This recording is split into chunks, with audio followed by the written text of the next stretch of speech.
All right. I am sure that we are going to continue to have some folks trickle in, and I am also 100% sure that we have a lot to cover today. So I'm going to go ahead and kick us off. Welcome, everyone. My name is Kristen Campbell, and I have the honor of serving as CEO of PACE, Philanthropy for Active Civic Engagement, the organization that hosts the Civic Language Perception Project. And so I want to start by thanking you all so much for being here. I want to share just a note of excitement about this webinar and what it is that it represents.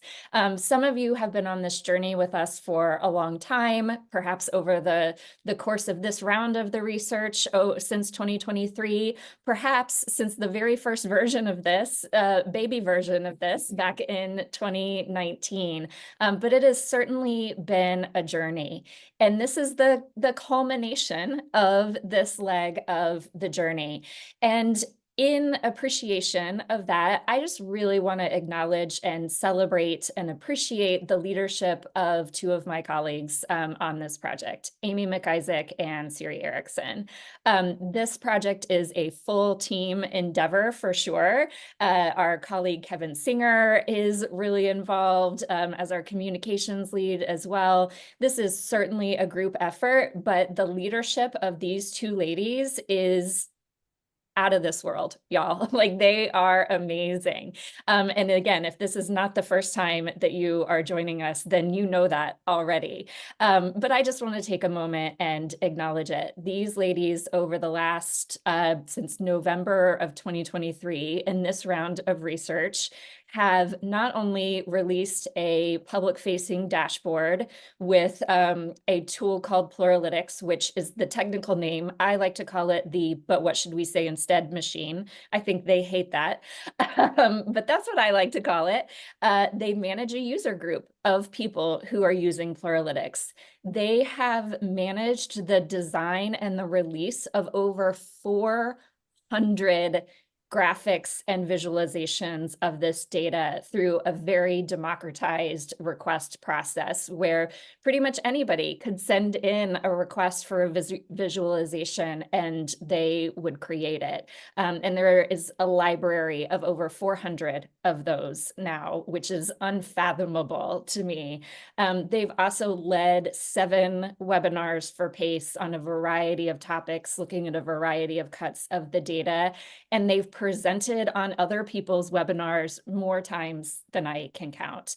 And so I just really want to honor the energy and the leadership and the vision of these two ladies, because as you will see today, they really put a lot of work into not just making this a report, but to making it a resource. And every choice that they made was very intentional, very thoughtful, extremely strategic, and we hope you find a lot of value in it. So with that, I'm going to turn back to the script that they actually gave me to say. That was all off-script ad-lib CEO privilege.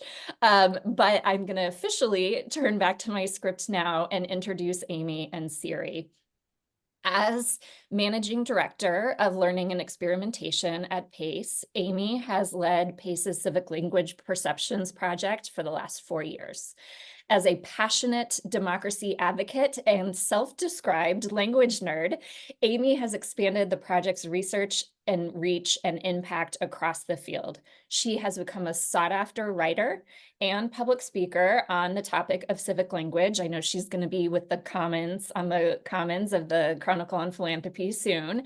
And she's the lead author on today's new resource called How to Talk Bridgey, which is a word that she may or may not have made up.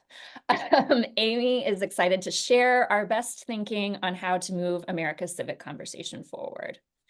I also would like to introduce Reverend Dr. Siri Erickson. With a background in the nonprofit, faith, and higher education sectors, Siri Erickson serves as PACE's program support lead. She is a masterful lead and contributor to all of our programs, including serving with Amy on this project.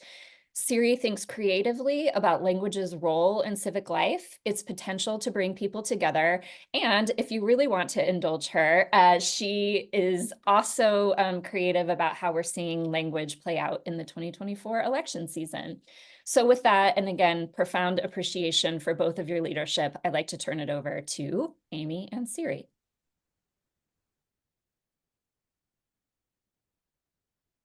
Wonderful. Thank you. I had to find my unmute button, which was sad. Okay, so thank you so much, Kristen, for that introduction. I really appreciate your kind words and going off script in that way. And thank you all for being here. You know, we have over 400 people registered for this. So we really feel like the interest and the need around how to talk Bridgey is palpable in the civic field. And we not so subtly timed this to release 3 weeks before the day after Election Day. I know everyone's thinking about November 5th, as they should be. We're also thinking about November 6th, because that is going to be a day that will be very tender in our American life. And so we need to really think thoughtfully and proactively about how we are together as Americans in that moment immediately after the election. So we're hopeful this guide and this resource provides you some food for thought, some actionable steps that you can take in your life generally, but also particularly applied to November 6th. So to get started, many people are familiar with PACE, but in case you're a newbie, welcome. And just to give you a quick overview, PACE is a philanthropic laboratory. We work with funders of all different types and stripes. The thing that they have in common, though, is that they are seeking to maximize impact on democracy and civic life in America. So they kind of orient their grant making in some way towards that goal. We have about 75, actually that number's ticked up a little bit closer to 80 foundations, funding institutions that are our members. We've been around for almost 20 years. And for 5 of those years, we have taken a particular focus on civic language perceptions, not exclusively. There's a lot of other work we do you can find on our website, but there has been an interest in this from our funders and from our members. And it seems a bit niche, but the phrase that comes to us a lot is something like what we have here on the slide. It sounds like this: the coded and loaded nature of civic terms has become untenable. Are there even words I can say anymore? This might be a thought that you've had. This might have been something that's come out of your mouth too. It does feel like the stakes have gotten very high. The tensions have gotten very high on our language. And we were asked by our members, and really we heard a larger need in the field more broadly to think about how we can understand that more. So that is the kind of basis of this work in general.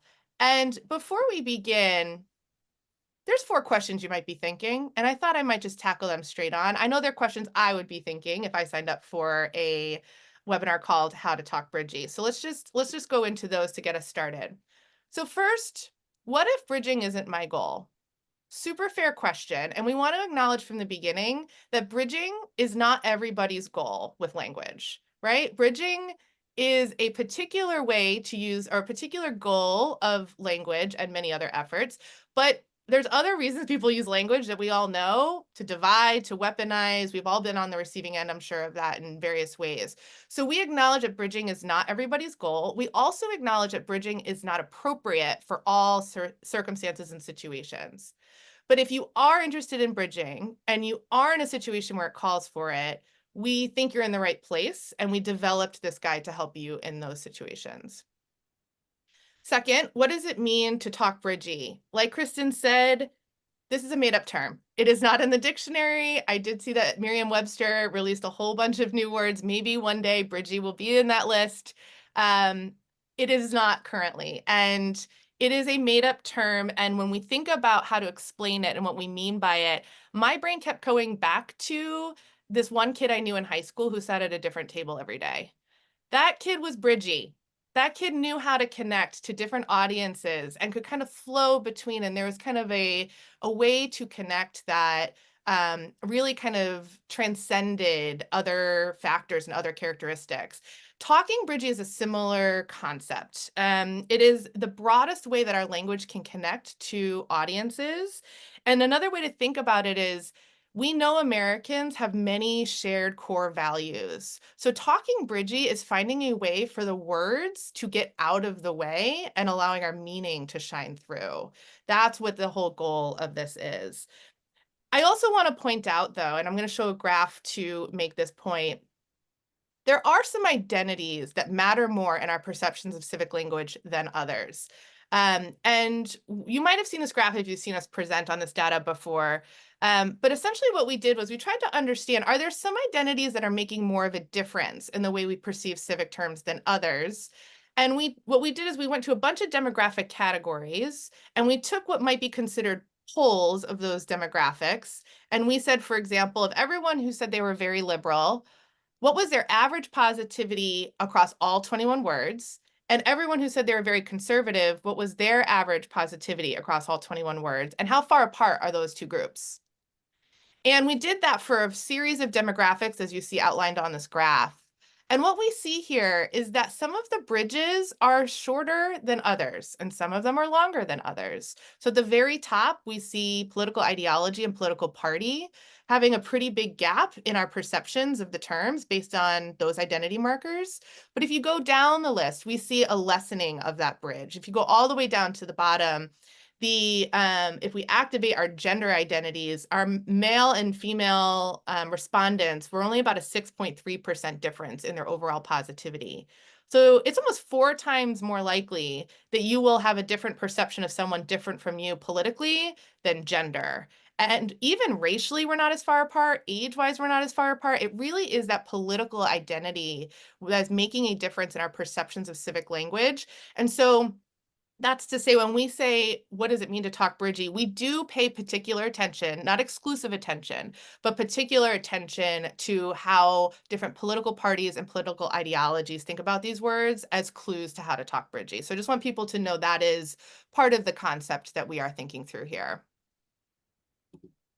So back to our questions. Number 3, why does talking Bridgie matter? Why does it even matter? I mean, I think many people on this call probably don't need to be convinced or need to really be acknowledged, but the stakes are very high for us to be able to talk Bridgie. You know, we often talk about the coded and loaded nature of these terms. You know, they're sending signals, and often we don't know if it's intentional or unintentional, constructive or destructive. You know, you think back to 10 years ago, saying a word like democracy, racial equity, patriotism. If you're anything like the hundreds of folks who've engaged with our research over the last year, 5 years, you are having a very different experience saying those words now than you did 10 years ago. And so why does Talking Bridgey matter? You know, we feel strongly that we know there's something going on, and figuring out how to do this skill in the sea of all the other skills about how to bridge is an important one. We've also been really excited about all of the bridginess efforts that we've seen in the field. Many of you, if not all of you, are in some ways touching those in the civic field and leading on social cohesion and bridging across divides and bridging efforts. And we think those are all so important, and we're big backers of them ourselves. And we think maybe the words that we use have been overlooked. You know, there's many ways in which the micro ways that we are in touch with other people, and just a couple letters we're saying to people, the couple letters we're tweeting with people, is not an opportunity we've given a lot of attention to in the bridging space. And so we think the micro of this skill set of talking Bridgie complements the macro of those efforts that are so important if we're going to really move in that direction as a country. Lastly, I put the question, what informs PACE's guidance? Another way to phrase this is, who gave you the right to say any of this? So what I thought I would do is just share, if you don't know, some of the survey and the substance that we stand on in providing this guidance. So in November of 2023, we did a national survey of civic language perceptions. We partnered with Citizen Data. If they're on this call, shout out to you all, tremendous partners over the last many years of this work. We had a nationally representative sample of 5,033 registered US voters. Again, they were asked to weigh in on their impressions in November of 2023, just to give you like kind of a moment in time of where folks were when this was when the survey was in the field. We had 21 terms we were surveying, and that's in the light purple box here. We clustered them into 3 different clusters. We tried to thematically cluster them, and each respondent only got 7 words that they were engaging with over the 49 questions of the survey. That was an obvious, survey fatigue design choice, but each respondent was really looking at just the democracy terms or just the civic engagement terms or just the racial equity terms. If a term is bolded, it's because we tested that term in 2021's round of research as well. So we've had an ability to kind of look at deltas on the 2 snapshots of those words, which has been really fascinating. The non-bolded, of course, is new terms that we looked at this round of research. Same is true for the identities and experiences you see on this slide. These are all the demographic cuts we have available in our data that you have available in the data dashboard that we've made available to folks.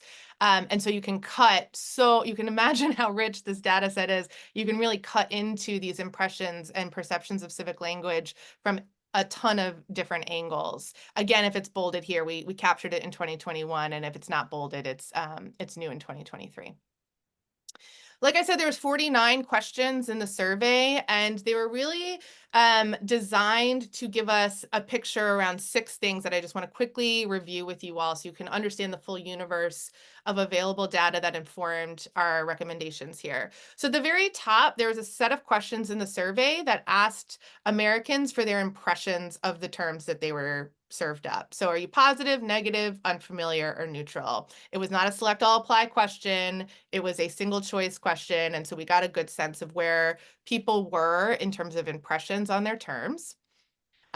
We also then forced them to tell us which was your most positive word. And then after they selected that word, there was a slate of options to tell us why. Why were you positive on this word? A major driver of this round of research was not just to understand the impressions people have of these words, but get underneath to understand why they hold those perceptions. If you've been with us in other presentations, we've gone really deep into that analysis, and we're happy to say more. But that was kind of a big driver here of like, why do people hold these? Which is also why we ask people, what is your most negative word? And then why as well. So that's kind of a nice complement of questions that we have available. And then there were 3 kind of relationships we were trying to understand that Americans hold with these terms. So first, does this term motivate you to action? Does it motivate you to vote, stand up for a cause, help others in your community? We're also trying to understand people's perception if a term is meant for them or someone else. So this was our way of trying to understand the degree of ownership people feel around these terms. And then lastly, the unifying potential. Do you perceive this word to bring people together or drive people apart? There is also another question that we'll get into later that asks people to elaborate on their definition of a word. That is a very rich data set that we'll get into in a couple of minutes. But this gives you the full view of everything that we were trying to understand and that is available to understand in terms of Americans' perceptions of civic language. And then lastly, before we get into our lessons themselves, just want to orient you to where you are in our process and some of like the design choices and the timing here. So like I said, we were designing last fall the survey, and it was out in the field November of 2023, specifically November 9 through 27. We then released the data in March of 2024. Some of you may have been on the webinar where we released it. A little of PACE's approach is that we like to get the data and then put it in your hands the same time that we're putting it in our hands so that we can really learn alongside the field on what is important, what are you seeing, and we can kind of be mutually reinforcing in some of the takeaways. But you can see this was a very, 7-month time period that we had after we released the data, where I'm just calling it a flurry of learning and activity. My goodness, we were on the road. We were saying yes to every opportunity. We've accumulated, Kristen was actually low. We were closer to 500 data visualizations, 25 presentations. We have over 100 civic leaders who are directly in the dashboard of our data. We've had over 50 folks who are using the AI tool we've partnered with through this project. So just a lot of learning and activity and like half-baked thoughts that then we then investigated it further. It's just a very rich time of looking at Americans' perceptions of civic language, which brings us to releasing How to Talk Bridgey today. And like I said, this is very intentionally timed for 3 weeks before election week, and specifically 3 weeks before the day after election. So we hope that this resource helps you think about how you want to be in the world these last couple weeks, as tensions continue to rise and conversations might get harder to have, definitely on election day, and then in the immediacy right after as well.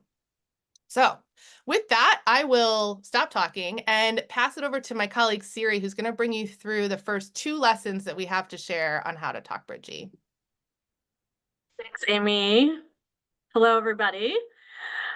We are going to dive in to lesson 1, which is lean on inherently bridgey words.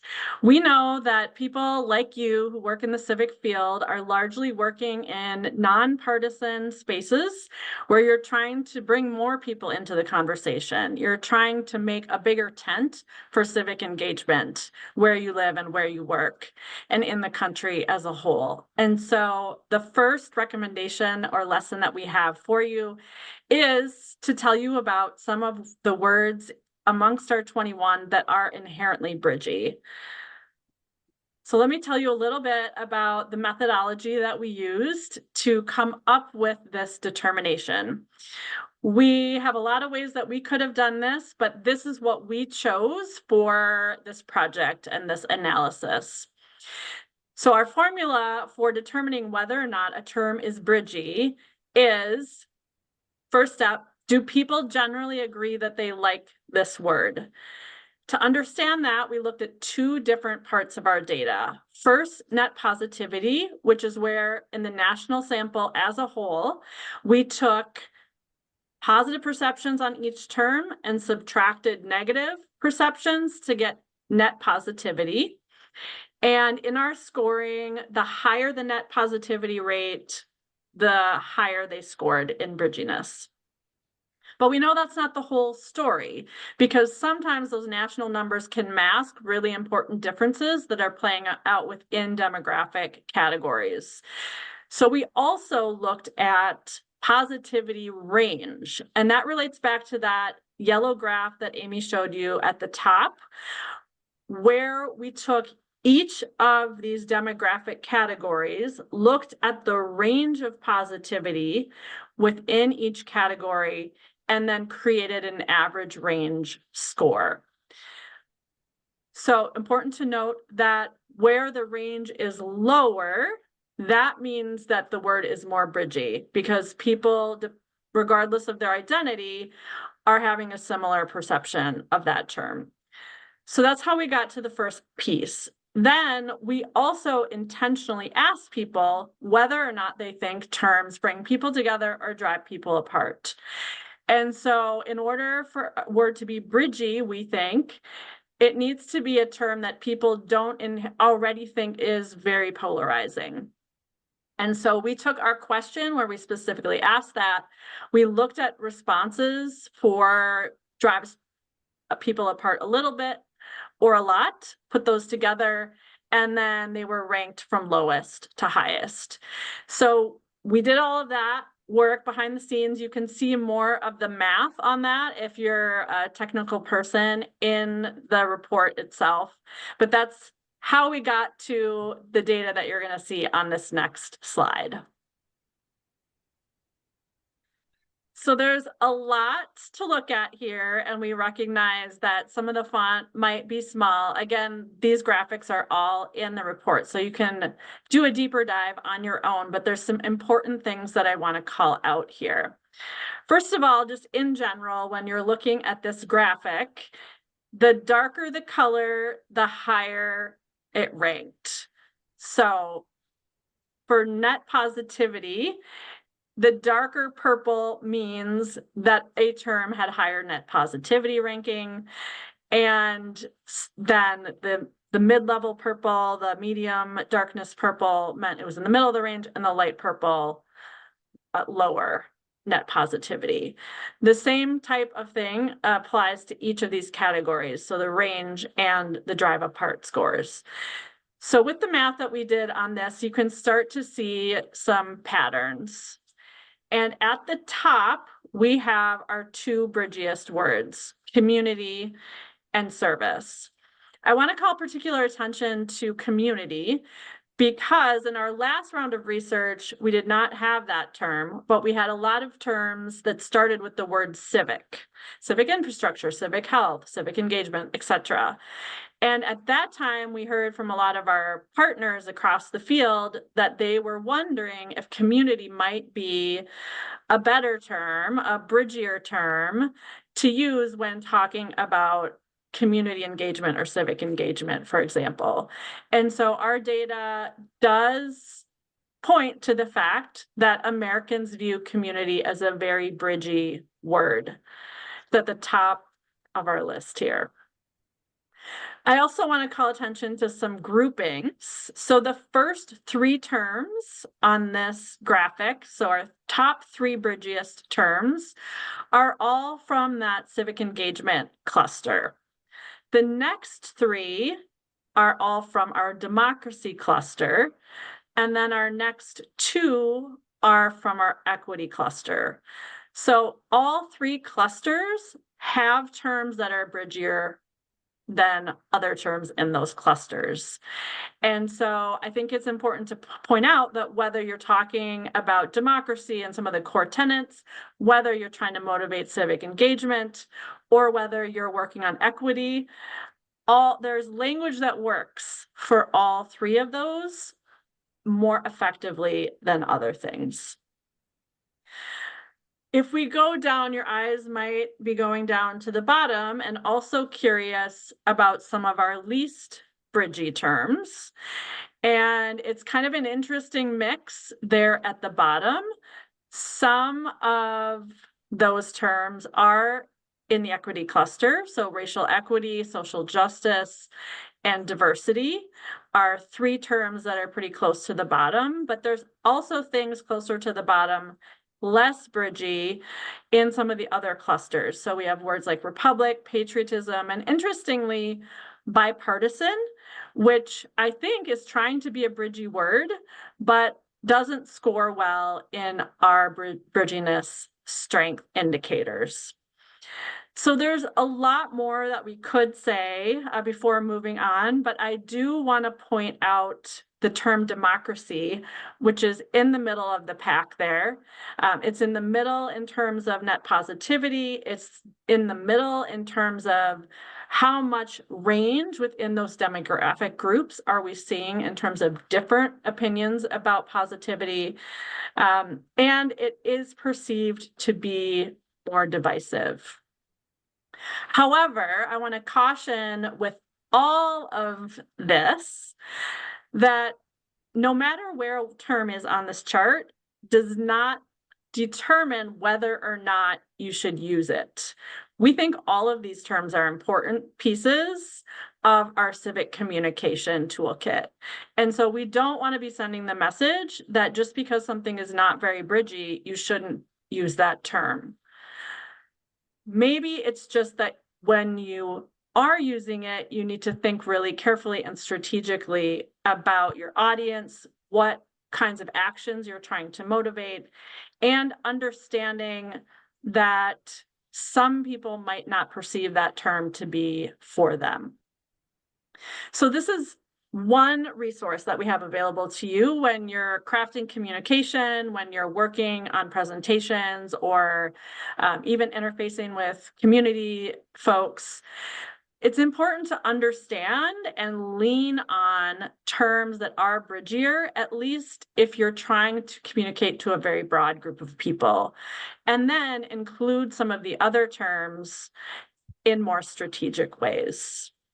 So we want you to know kind of what you're up against in terms of bridginess on all 21 of these terms. And hopefully this can be a resource to you as you're making those really important decisions about what to say and how to say it. So that is our first lesson. Now we are going to move on to our second lesson, which is related but slightly different, because it's also important to understand not just bridginess, but what signals are these various civic terms sending? Who are the people that think that these terms are meant for them? And so on the next slide, I'm going to show you our kind of methodology for determining signal strength. So we looked at term positivity, and we also leaned on the question that we asked about, do you think this is a term that's meant for you, or is it meant for others? So we, as Amy said, are really interested in political signals of these 21 terms because we see the biggest gaps there. We also know that in the civic field, people are really interested in talking to people of different age groups, and in particular, younger Americans. And so we're going to showcase some signals related to age. And then thirdly, we are highlighting urbanicity or community type signals, not because the biggest gaps are there, but because that is another important bridge that we know people are trying to make. And so on the next slide, you're going to see our 21 civic terms again, color-coded by the types of signals that they're sending in each of these three demographic categories. At this time, the terms are not rank ordered, so they're in alphabetical order. What I first want you to glance at is just there's a lot of variety in the terms and the signals that they are sending. We only have 4 of the 21 terms here that are consistently sending the same type of signal across the 3 groups. Those are community, which is consistently sending a Bridgey signal across political ideology, age, and community type. And that resonates with the data that we looked at before.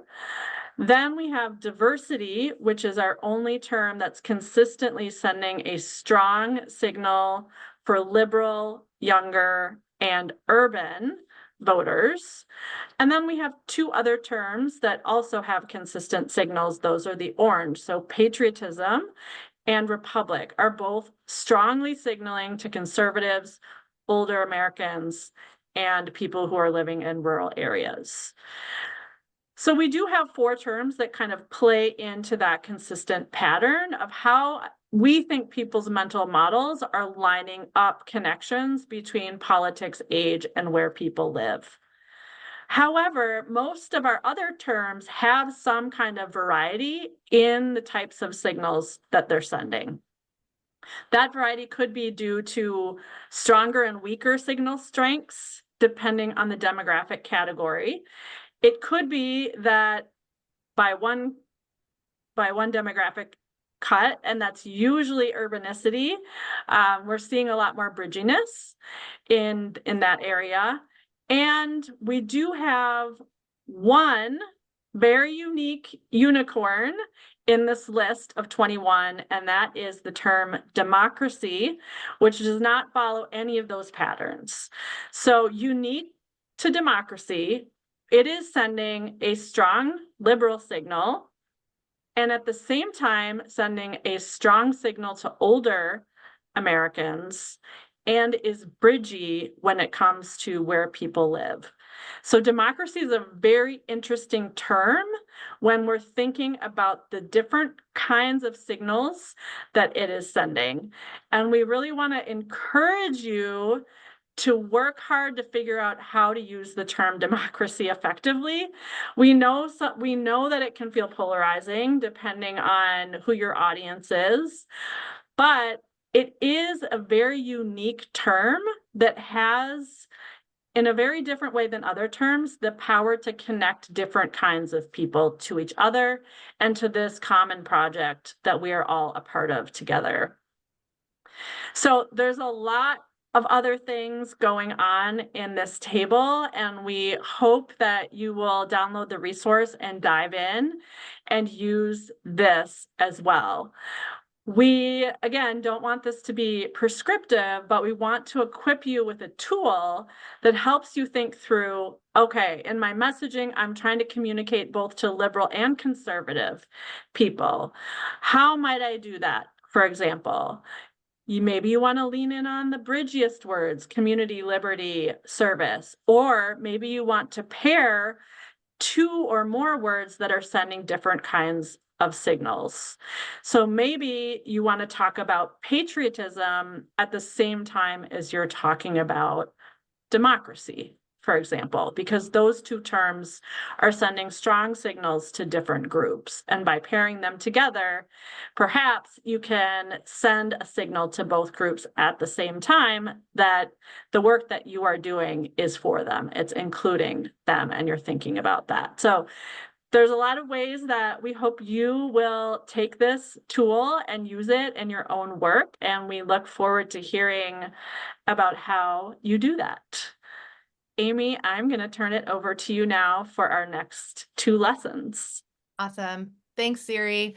Just needed to take a drink of water because how are we all doing? Are we doing okay? I know this is a lot to take in, and it helped me to hear it again. So let's go to the next lesson. Lesson number 3.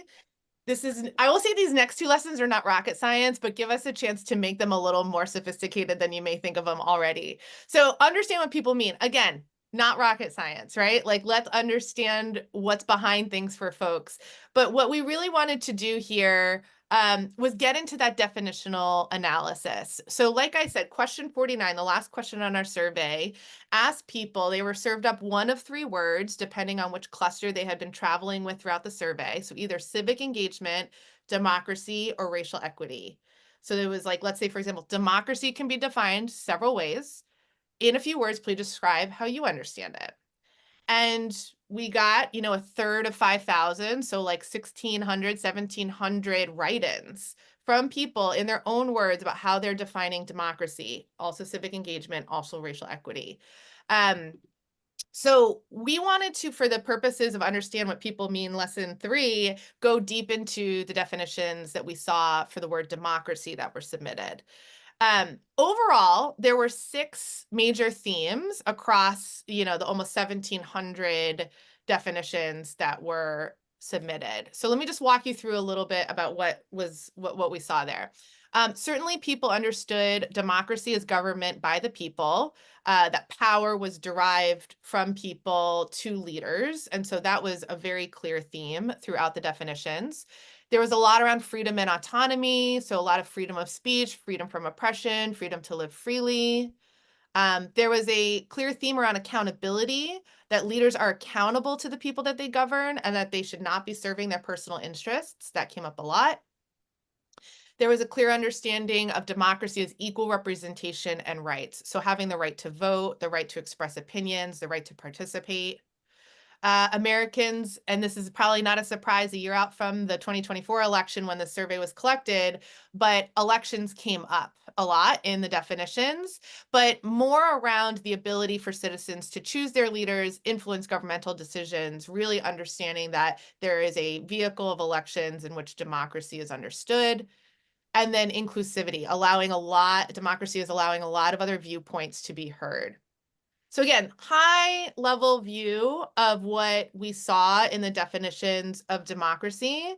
And it would be very easy to paint a broad stroke over that. But we went many layers deeper to understand where are the distinctions that we see in the definitions and what can we understand and know from that.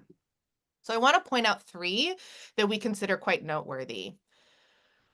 First, we noticed that white respondents were including historical and constitutional details in their definitions more than other groups.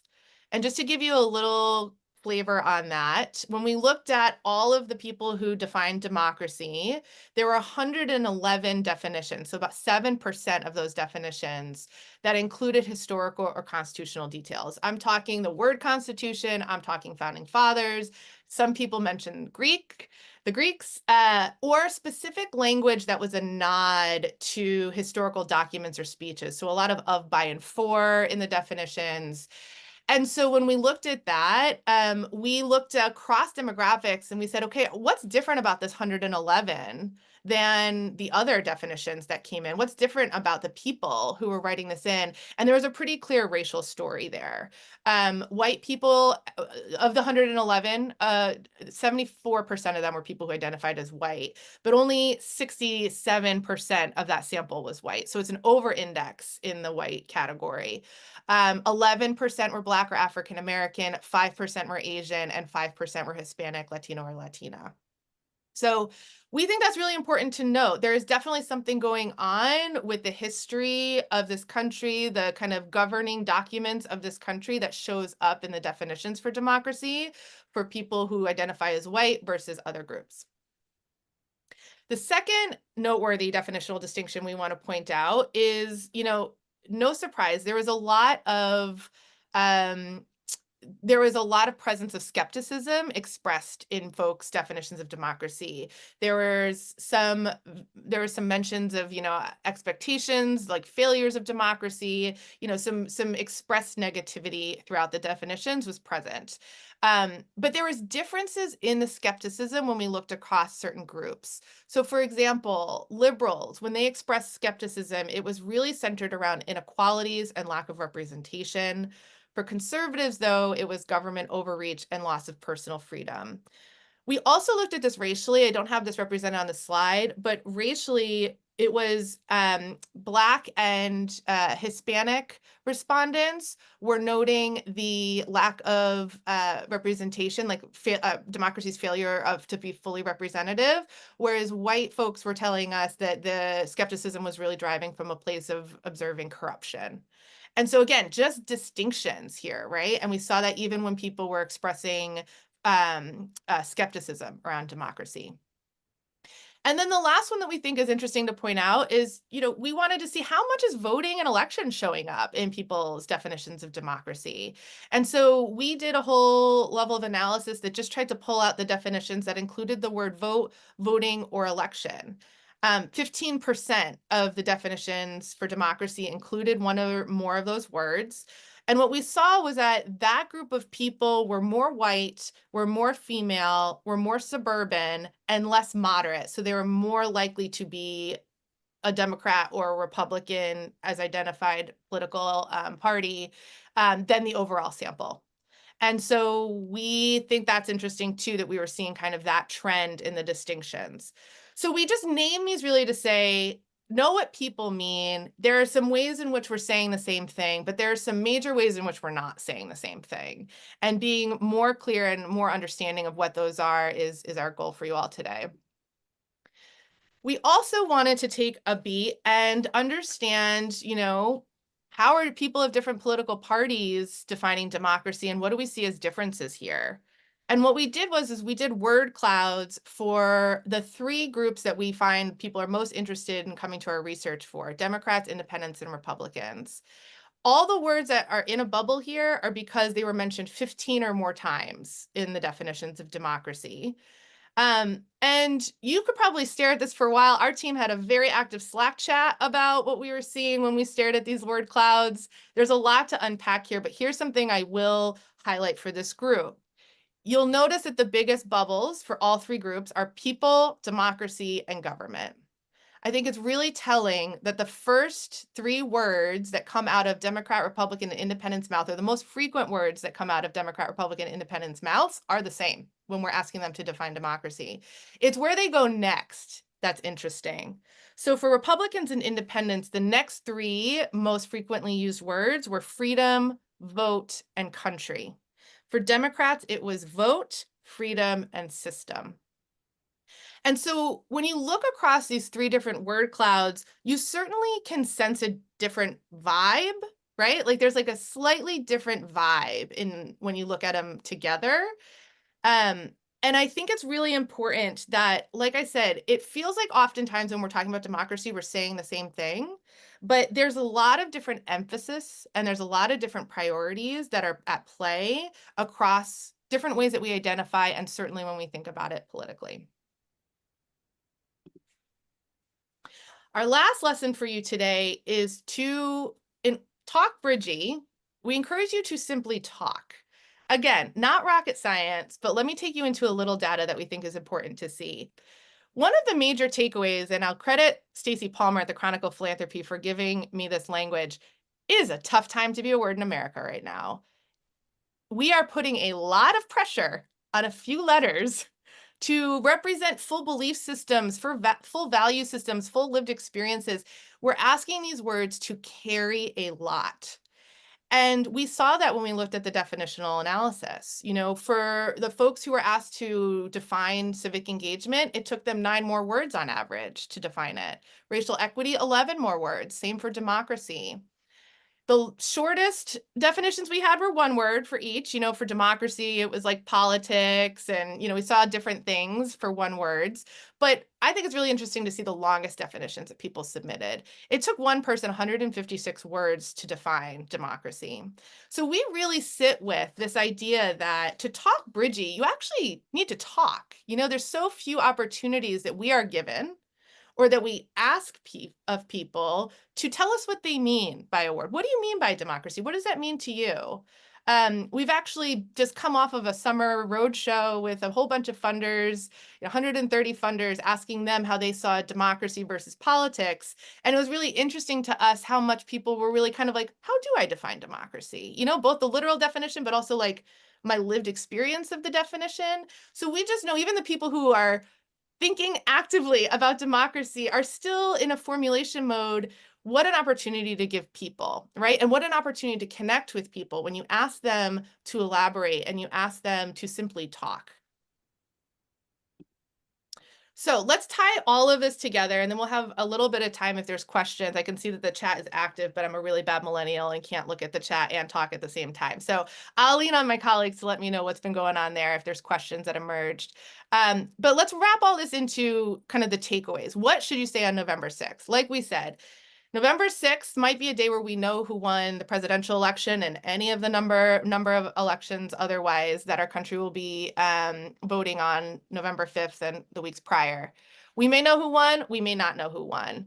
No matter what, we will have just come off a very intense season of political rivalry, and there will be millions of Americans who are celebrating, and there will be millions of Americans who are afraid, scared for the future, of the country and for themselves. And so what can we say on November 6th? That feels like the moment to speak Bridgey, to talk Bridgey, and not to kind of keep alive this idea of unity in the United States. For many people, I know that's just the ship has sailed or we're trying to figure it out, but also just to dampen the dangerous flames and to curb political violence that we know can also emerge in these moments. So what should we say? We know words like community, service, unity, belonging, and freedom have significant inherent bridginess strength. We encourage you to lean on those words as you move through the election season. I was at a conference last week, and one of my colleagues there asked me, what is your best advice for talking Bridgey? And I said, say freedom as much as possible. It is a word that keeps people in the game. There's a lot of definitions of freedom out there. Freedom to, freedom of, freedom for. I think there's a whole body of work on the word freedom that we should really take on as a community. But what it does do is it keeps everyone in the game of listening. And I would say, if you want to talk Bridgey, say freedom as much as you can. Second, we know that terms send different signals, so check that against your communication goals. So in addition to leaning on those inherently Bridgey words already, we would also suggest you lean on any number of the words on this chart, depending on who you're trying to connect to. So if you're trying to connect to conservatives, you might also lean on American patriotism, republic. Young people, you might also lean on diversity, social justice, advocacy. Rural communities, you might also lean on patriotism, republic, liberty. So this is just a shorthand view into, okay, I'm already thinking about the Bridgey words, and I want to do a particular emphasis in meeting this group of people and reaching this group of people. So let me pepper in some of these other words, which we know provide signals that they receive.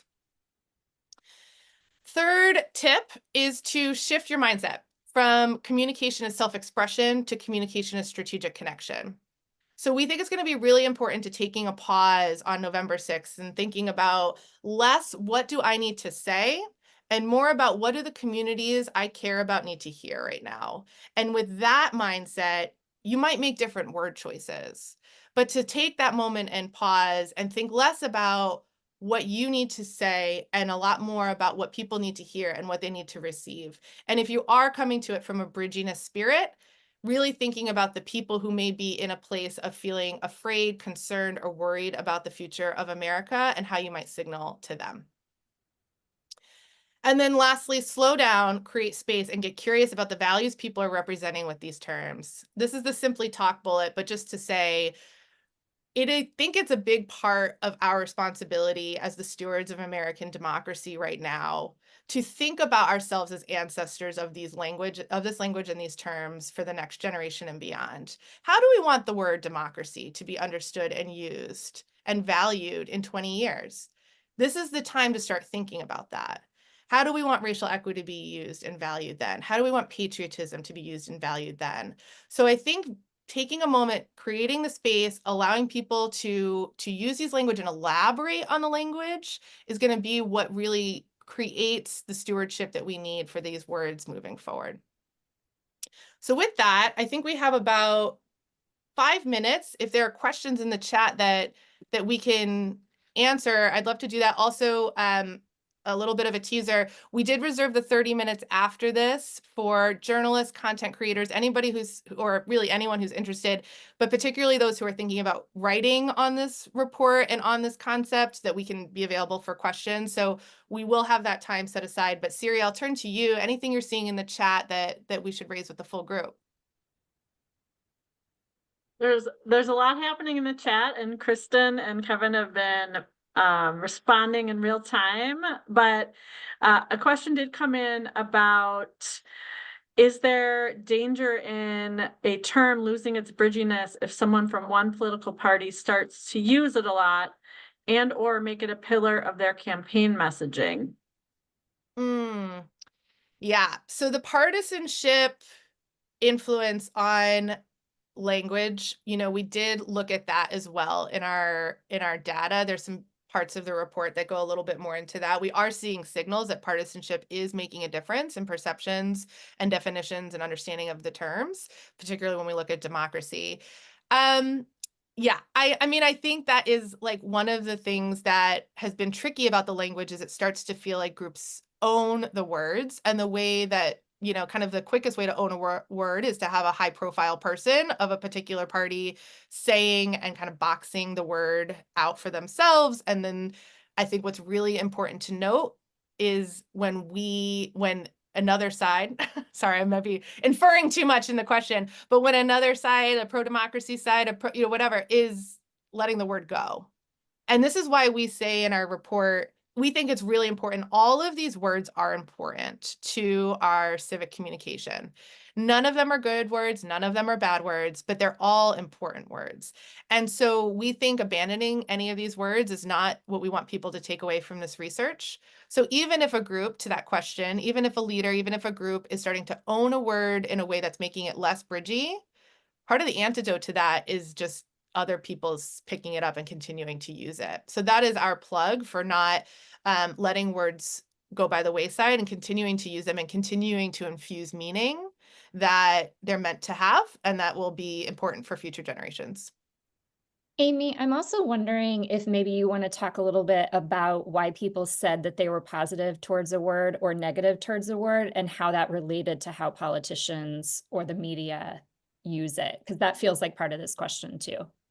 Yeah, so folks who were positive on like a term like democracy were less likely to have included a political party or political leader explicitly in their definition than people who are negative on the term democracy. So when we looked at all the definitions, again, we were noticing, oh, we're seeing Trump mentioned, we're seeing Biden mentioned, we're seeing Carrie Lake mentioned, we're seeing, well, in November of 2023, Kamala actually didn't show up in any of the definitions, but there was some, Obama was in them too. So, you were seeing some leaders portrayed. And we were noting that folks who were negative on the term democracy were much more likely to be naming a political leader than people who were positive on the term. And so that's in our report as well. You can kind of see the numbers on that. But that's some of the evidence that I would point to as there seems to be a bit of a relationship between partisanship and negativity towards the term.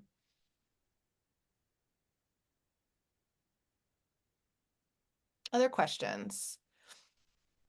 And if someone has a question live and wants to like raise their hand, we're happy to field that as well. Yeah, Kevin, you put a question in the chat. Do you want us to read that, or do you want to voice it yourself? Because it looks like Sarah wanted to hear an answer to that too. Yes, sorry, Kevin Loker. There's 150 yeah, people. there's a few Oh, I Kevins. should probably be more specific. No, I was just, I mean, sure, I can basically say what I said in the chat, which is I was just curious if you were seeing like an overall trend of speaking to like the local level as a bridgey thing to do. Like some of those words are very much about your immediate surroundings, community service, which is usually to people like directly around you, your neighbors, things like that. And then there's a lot of bridgey noted on the urban and rural, which are places. I was just curious if there's just not talking as nationally, but talking locally was something you'd recommend, or maybe that's not it. Just I mean, I think I'd personally recommend it. I can't say our data backs that because we didn't design it to understand that. I will say the thing that feels really obvious to me is that like the more bridgey terms are words that people have a firsthand experience in, you know, like community service as our two biggest, our most bridgey words. You know, these are words that people understand. They're not very jargony. And they have, you know, a firsthand, you'd think a firsthand experience in some concept, some version of that. And so that felt really the relationship between experience and bridginess felt really clear in our data as well, which I think is a part of what you're getting at, Kevin, on the local side of things. It's like the actual experience of it, whether it's locally or personally or some version of it versus like the more national, you know, more conceptual. There's definitely a bridginess element there. Thank you. Yeah, thanks, Kevin. Great. Well, so I'm going to move us to wrap up because I take my job to get people out on time very, very seriously. And so I just want to say major thanks for you all joining. It's been very heartening to see how this research has been supportive to work across the civic field. And to that note, I want to just name a couple things that I think you'll be interested in. First of all, this is the culminating resource out of this round of research. We're going to be kind of available and in the mix on things through the end of the year, but you won't be seeing quite as much out of our research after today's release. Certainly reach out if you have questions or conversation that you'd like to engage in. But we're really excited for this to kind of be like the last hurrah for this round of civic language research. To that end, we are trying to make as much open source and available to folks as possible. And so on our website, and I'm going to go ahead and just name, this is our URL. It's our front door to our Civic Language Perceptions Project. All of the work and the report is there as of today. We're also making available all of our data visualizations. So Siri has been doing a lot of work to tag every single data visualization. So you'll be able to go in and just type in what you need, and all the visualizations out of that almost 500 portfolio will populate. So currently we have dropped the first batch and it's available at that website. You can search currently for any of our data visualizations that touch the word democracy, patriotism, racial equity, and then also all of our high-level national data visualization. So that's all there, and then we'll be dropping pretty much every week some more. We also have decided to make available to anybody who requests it the definitional data. So if you want to see all of the ways that Americans defined, you know, all three words or just civic engagement, democracy, or racial equity, there's a way to do it on our website. Reach out to us and we can get you that data file, and you can kind of work with your own analysis and what you're trying to learn. We'd love to learn alongside you as you do. Immediately after, well, probably tomorrow, to be honest, you're going to get an email with access to this report, a way to promote this with your network. If you're open to doing that, we'd love to see this get into the hands that need it the most. And then a link to access all these other goodies that I'm letting you know about. In mid-November, we're going to send a survey to anybody who registered for this webinar and who has really been engaged in any part of the project over the last year, to get your take on where this goes from here. what words, what angles of civic language understanding is important to you, what would be helpful to your work. We're particularly and purposely waiting till after the election to ask you those questions, because I imagine things might feel different in a couple weeks for some groups. And so we just wanted you to know that that's coming. Please be on the lookout for that. And we'd love your input on what still feels really important and useful for your work moving forward. And like I said, lastly, we're going to reserve these next 30 minutes for anybody who has specific questions. We designed the time for journalists and content creators who might be writing a blog or a podcast or something on it, and just have some questions about the report, methodology, other things. So we'll be available for 30 minutes. Otherwise, I just really appreciate you all taking the time to learn how to talk Bridgey. We hope you enjoy the rest of your day, and we hope you remember to talk Bridgey on November 6th. Thanks everybody for coming.